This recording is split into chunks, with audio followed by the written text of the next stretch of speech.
to start by saying how much I enjoyed this movie. It's so great.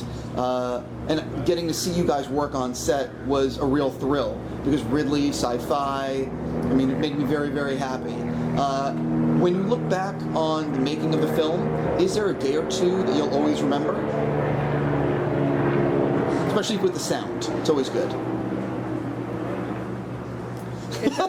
It doesn't. People ask me this question. It doesn't work that way. There's not like a day. I don't. There's a whole experience. It's sure. There isn't actually. Okay. When you talk a little bit about you worked with Ridley many times, and I'm curious about the collaboration process. How much are you guys relying on storyboards and previs, and how much is it finding it in the moment on set? All of it. Yeah. All of it. Ridley does previs, very specific with previous people. That during the prep we watch it all together and gets improved and changed, and because that's his process, how he did it. But also he does his storyboards. That's his old-fashioned way of doing it. He's been doing this for a few years, before previs was invented. So his first way of impulse of communicating is just getting a piece of paper and making it. So that's how his storyboards are created. Sure. Some directors like to do 2-3 takes, like Clint Eastwood does 1 or 2 takes, and Fincher likes to do 50, 100, depending on the scene. Typically speaking, how many do you guys like to do when you were making The Martian? Is there a number that you guys usually stick around? There's no. It depends on the circumstance. If you have it depends on the performance. It depends on the actor. It depends on the complexity of the shot. But Ridley is pretty fast. He's happy when he has a great performance. He moves on. Technically, camera move-wise, I mean, everyone is professional enough. There's never a going on again and again because of the camera move. Because of sometimes for focus you have to do one more. He hates to do. Very decisive. I mean, I don't know. He's pretty much in the middle between Clint Eastwood and Fincher. I would say closer to Clint Eastwood.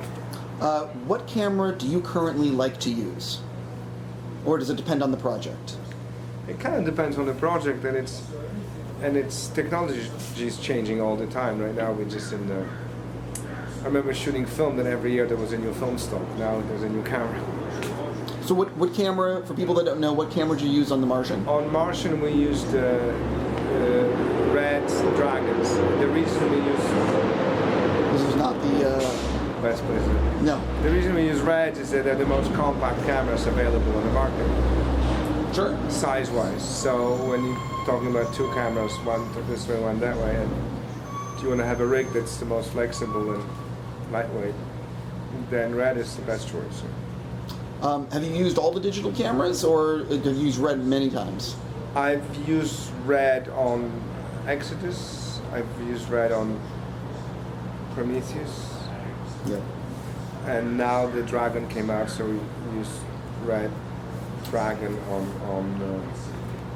Martian. We're doing this series called Film 101, where we're trying to educate the audience on positions and what really goes on behind the scenes, and I'm about to jump into that. But I'm very excited for the Keith Richards doc that you did with Mr. Depp. What can you tease people? What was it like making that? An amazing experience. Actually, the screening of it tomorrow at UTA, yeah, it was pretty incredible, yeah. So that's your first time seeing it? No, the movie has a pretty long history because we shot original footage 3 years ago, 4 years ago, I don't remember.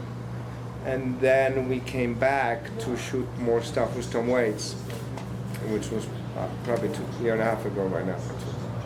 It's hard to imagine because we do this stuff and everybody goes away. Sure. There's no movies, we come back. So there is a new version of it screened tomorrow. I can't wait to see it. When I spoke to Johnny last time, I asked him, when will I be able to see it? And he's like, soon. Like, there was no answer. I was hoping that maybe it might show at Sundance or one of the festivals coming up. Yeah, I hope so, because it's an exceptional film. I really want to see it. It's an exceptional film because you have like a truly personal, insight to Keith. Yeah. I definitely want to go backwards for 1 second. I loved Dark City. and you shot Dark City. What do you remember? That's a long time ago, but what do you remember about the making of that film? Because visually, it's just a really cool movie. The one thing I remember that I'm kind of proud of, you can be later on you can brag about your movies, when they come out, it's hard to. Sure. Is that the movie was shot in 1994, I guess, right? Yeah, around there, 94, 95. I don't remember the exact year. 94, 95, and we were creating this whole world on the stage, and it's the first time I put sodium vapor lights on the stage street lights, and everybody's shooting with sodium vapor lights now. It becomes like a common look, this warm greenish look, but I just wanted to make stage look more strange and real, so I just took the reality and put it into fantasy. So I just put sodium vapor bulbs in the old stylized fixtures. It could have been any light I wanted, so could have been proper tungsten light at the time, whatever I was switching. So I was very proud of that. And then when we were doing all the sequences of tuning, we used to take the generator off phase, so the lights start flickering on purpose. That was my big success. And now when people say the light flickers, I say, yeah, sure. So what's the problem? Everyone tries to be so proper. I say. Then I did the commercial with David Fincher for Levi's. I remember it's actually in the Museum of Modern Art, and with him it was so simple. Let's have him flicker, sure. So we shot everything off speed, so all the sodium vapors on the streets were flickering. It's funny because at the time that was early in your career with Dark City, and it's ballsy to make those choices because if they don't work, it's early in your career. Well, everybody's doing it now. So. No, totally. But if it didn't work at the time, it would be. You know what I mean? It does work. Totally. Yeah. And anything you want to do, it works. People just have preconceived ideas. It's not going to work. As I said a second ago, we've been doing this Film 101 series where we're talking to a lot of people about the craft of filmmaking and to try to explain positions that maybe they're not as familiar with. For being a cinematographer, what's the biggest misconception people have about what you do? If there is something. Misconception? They kind of don't know what I do. They always ask me, are you involved in editing? That's what I always, oh, you're a cinematographer, are you involved in editing? I say, sometimes I see the cut, I talk to editors, but not really. So I guess that's the biggest one. Sure. How soon are you on a movie, and when do you leave? I'm on the movie. It depends on, I'm pretty fortunate because I work consistently with certain people. So I'm aware of what the projects are, what they're trying to put together. So even if I'm not hired technically, I already talk about the film that potentially may happen. So like we're going to start shooting in April, the sequel to Prometheus. I'm involved in it now. Sure.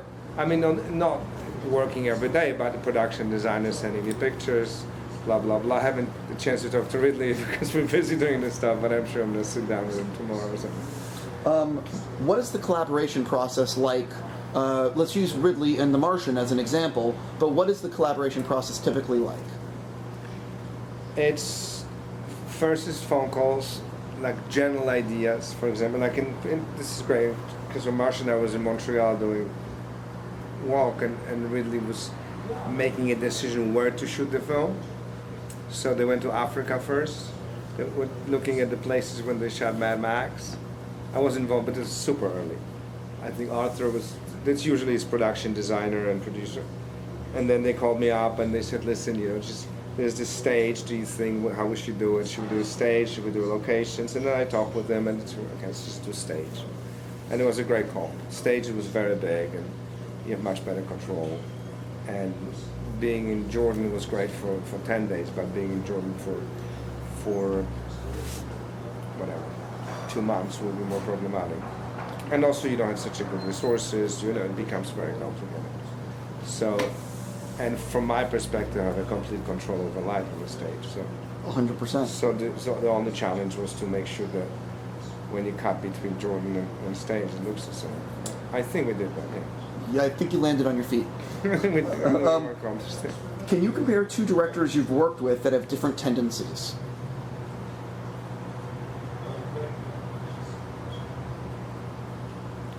I mean, probably Bob and Ridley is a great example. Yeah. Is there what distinguishes their style or their collaboration process? Collaboration is the same. From my perspective, even if director has a different style, my collaboration is just basically getting into the project, trying to understand his way of thinking, his and hers. That's the most important thing. So you try to speak the same language, and when you contribute something of your own, you have to contribute it. So kind of doesn't come as an antagonistic way. It comes as a collaboration. Are there other film departments that you have to collaborate with? An art department. I was just looking at Arthur Max out there. I mean, he's major partner in crime. Yeah. I mean, it's the first thing I do. I spend more time in the art department in the beginning than anywhere else, because script is a script. Schedule changes, locations are not decided yet, but that's where the whole movie is being originates. And I know Ridley already had a lot of conversation. I'm talking Ridley, but yeah, with Arthur. So by the time I come in, it's already sorry. No, it's fine. It's by the time I come in, they've already had their chunk of conversations. You know, I mean, so I get involved into this already. You know. What's the hardest part of your job and the most rewarding? Hardest part of my job.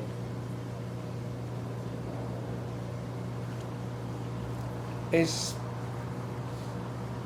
you know, I'm in a weird way, I'm a cinematographer that's really conscious of the budget and schedule, and I'm conscious of delivering the film. You know, that's the most important thing. The film actually is done, and the energy is not wasted on some secondary issues and stuff. So I always try to make sure that, you know, creatively I can give as much as I can without compromising the schedule and stuff. You know. And the most rewarding? Most rewarding thing is like 5 years later, if you look at the film and say, it's not bad, you know. Okay. When did you decide that you wanted to be a cinematographer? Pretty early in my life, yeah. When I was in my late teens, yeah. Oh, wow. Late teens. I was a bit of a troubled kid, didn't know what to do with myself, so I used to go to movie theaters and some schools. What did you have to do to train to be a cinematographer? I went to film school in Poland. Poland is a pretty good film school. And so I went to school there. I didn't graduate because I was anxious to get out and start working. So I just left to the United States and just worked as a camera assistant and whatever. How did you break into the industry? How did you get that break on your first being a camera assistant? Well, I was a PA. I was, it was just, pretty much everything. Yeah. Was there one person or one moment that really helped propel you to make that next stage jump? Well, New York was. I was in New York. I was hanging on to New York as much as I could because I kind of felt like it's much more inspiring place than LA. I mean, I didn't know LA then. But sure. Being from Europe was.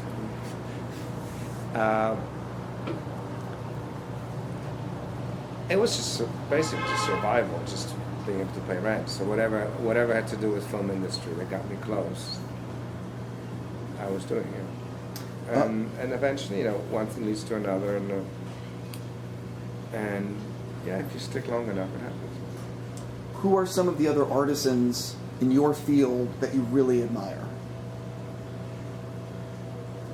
In my field? Yeah, what other cinematographers are you like, oh, he or she is doing great work? Well, I mean, like right now from the established people, I mean, Roger Deakins is still phenomenal. He's truly, even though he was very particular with one camera, I'm like multiple cameras and completely opposite, but, total respect. He's great.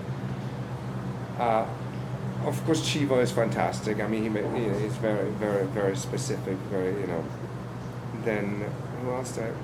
There's a lot of interesting young people coming up now that I respect.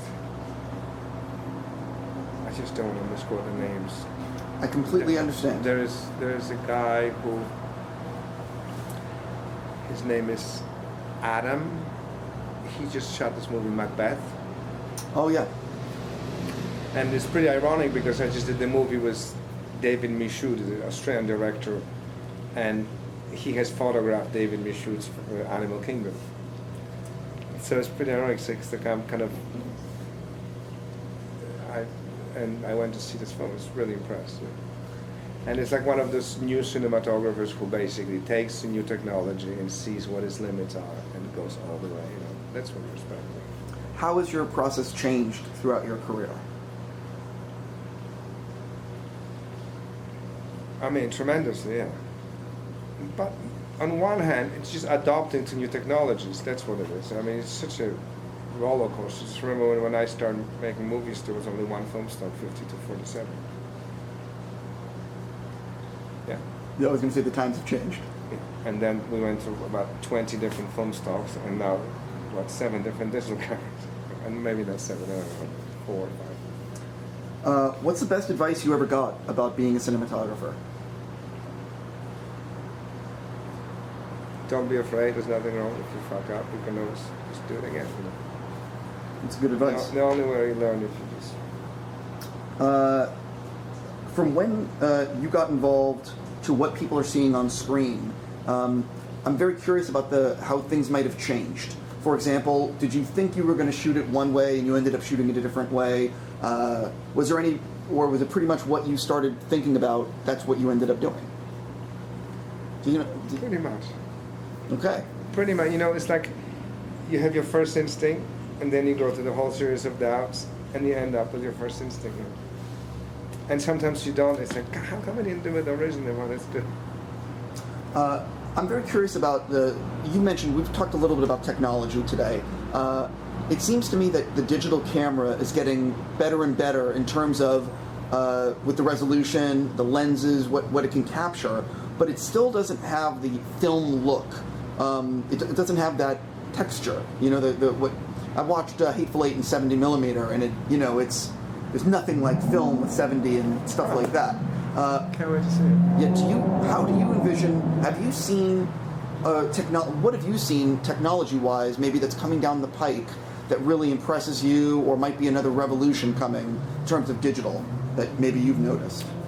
I don't hope there's no more revolutions. They should just improve what they have, you know, because they just jump. They do double steps, and there always something is left behind that doesn't quite work, you know. It's just film. I haven't seen Hateful Eight, so I can't tell you. I haven't seen 007 either. I'd like to see it just to test myself. My theory that it's you know, every negative right now film is manipulated digitally. It goes through the eye. So I see film and cinematographers saying, "Oh, film on the film," and they're so effective digitally that my digital image is less effective than whatever they do. So all of a sudden, where is that original negative? Where is that film? Sure. If somebody makes a movie right now, like we did Dark City, that you have a negative, then you have a print straight from the negative, then you do internegative, you make a print, and show it on the screen. Okay, let's see how good this film is. Everything is so manipulated, it's so removed from what nostalgic directors are going to say, film look.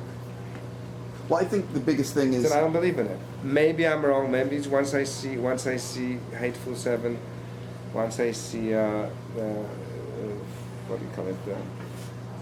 Spectre. Spectre, yeah. But from what I saw in the trailer, I mean, okay.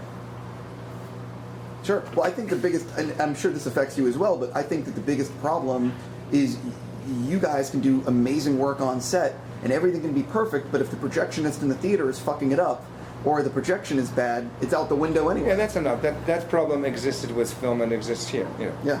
But consistency of the image, honestly, whatever you say, it's way better with digital than with film.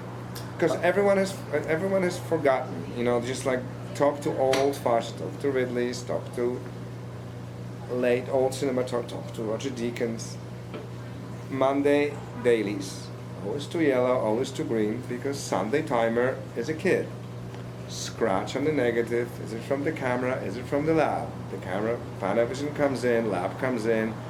Lab says, that's not us. Camera says, that's not us. Assistant is sweating, checking the gate, throwing the magazines out. Then footage out of focus. Is it a depth lens? Is it this? Is it that? It's all technical things. People are getting fired over it. Then there's some streaking in the negative. Kodak comes in. Oh, that's not us. Must be the lab. Lab says, that's not us. Must be the Kodak. I mean, everyone has forgotten about it. Right, that's funny and great. I've done 21 movies in film, so it's like... No, it's great. I love it. My last thing for you, I really, really dug Prometheus, and I'm so excited for Alien, the next one, which I believe you'll be doing. I love IMAX, and I'm curious if there's any talk right now about maybe using IMAX cameras at all. Well, what we might want to do is... I mean, I'm going to push to shoot 65, the RE65, which has the big sensor, right? So, I'll tell you what the IMAX story is. This whole IMAX projections in theaters and stuff, it's basically 2K movies, all of them, upgraded to the large format. All the VFX on Prometheus, on Gravity, on Martian, all it's done in 2K. The camera is capable of shooting 5K, 6K. Yep. Everything is down-res. So if you take, I mean, even the little dragon, which is whatever, if you take full 5K image, scan it 5K, do a VFX in 5K, put it next to IMAX, and see how good it is. Okay? Now you have F65, get a 65 camera. If you do effects at that high resolution, and they have an original image. The only reason, the great thing about IMAX is what Nolan did on one of the Batmans, when all of a sudden the image goes like. That's what I'm specifically wondering, is when... the image goes tall. Yes. To me, that's the only great gimmick, but you show it once, you're done. It's like, okay, how many times are you going to see that? Sure. I will say, though, that I believe he shot some of Inception with those cameras when he did the slow motion stuff, and there was some blowout. To me, that looks spectacular. I just love the full, huge frame. Oh, huge! Oh, yeah, but then you can shoot huge frame on. It's the ratio. You're talking about the ratio. Yes. That is 2:3:4, whatever. Yeah. Yeah, I love. I mean, that's fine. The beautiful Polish film Ida, that guy was shot that format too. Sure. It's just it's basic. Everyone gets bored with that. So let's go that way, and it's all I have a prediction that in the next 3 years there's going to be movie that format, like this. And critics will say, oh, what a great innovative thing is. And you know why? Because everyone is so used to images like this now. My wife sends me pictures of my kids like that. She films everything vertical because she's not I film like this because I'm trained like a cinematographer. Sure. But the normal person does that. Well, and in 2-3 years it'll be totally acceptable. There was a film at Sundance this year that was shot on an iPhone, but I don't think like that. I know, but what I'm saying is someone's going to do it, and everyone's going, oh my God, how brilliant it is. It's not brilliant, it's just a natural consequence. Well, all it is, there's no rules. We can just make anything we want, and people will adjust to that. Well, I think that's another thing that the music industry has done a little more than the film industry in terms of there are no rules, and songs can do anything, and I think that the narrative structure of film has been the way it is for so long that when you break convention, for some people it's too much. No, I think the storytelling has to be still, but how you tell it, that's all. 100%. I will leave it there and say thank you for giving me so much time. It's tremendously looking forward to what you're going to be shooting with Ridley next. Yeah. I really am. Hey guys, if you like this video, click the thumbs up button. Also, make sure you subscribe to our YouTube channel. It'll help you stay up to date with everything we've got going on here at Collider.